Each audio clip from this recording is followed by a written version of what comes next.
Hi friends! Thanks for tuning in.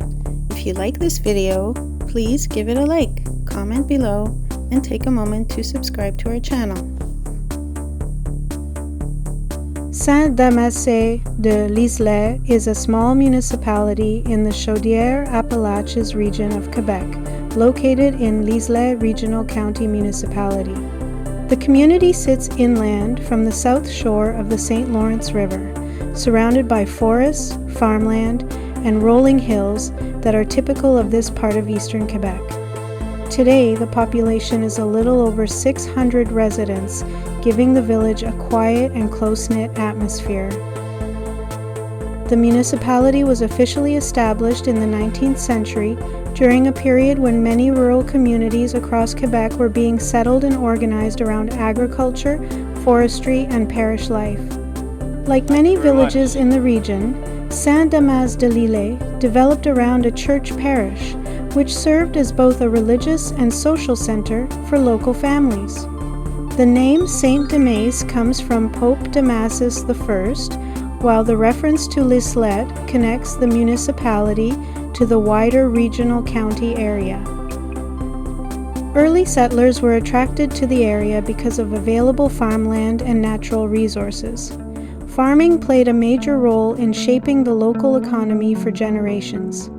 Families cleared land, built homes, and established small farms that produced dairy products, grains, and livestock. Forestry also became important, with nearby woodlands providing material for construction, heating, and trade.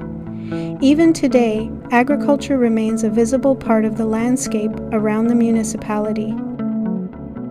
Like many small rural communities in Quebec, Saint-Damase-de-l'Islet experienced population changes during the 20th century. Some younger residents moved toward larger cities in search of work and education opportunities, especially during periods of industrial growth in places such as Montreal and Quebec City. Despite these shifts, communities like Saint-Damase have remained important for preserving local traditions, regional culture, and the slower pace of rural life. The municipality is part of a wider region known for outdoor recreation and natural scenery. Residents and visitors often enjoy activities such as snowmobiling, hiking, hunting, and exploring rural backroads. The nearby Chaudiere-Appalaches region contains rivers, wooded hills, and small villages that reflect the traditional character of rural Quebec. French is the primary language spoken in Saint-Damase-de-l'Islet, and the municipality reflects the strong French-Canadian heritage found throughout much of eastern Quebec. Local traditions, food, music, and festivals are influenced by generations of Quebecois culture. Today, Saint-Damase-de-l'Islet remains a quiet and scenic municipality that represents the history and character of rural Quebec. While small in population, places like this provide a connection to the province's agricultural roots and long-standing traditions. The combination of countryside landscapes, local history, and community spirit continues to define life in this part of Quebec.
Thanks for watching!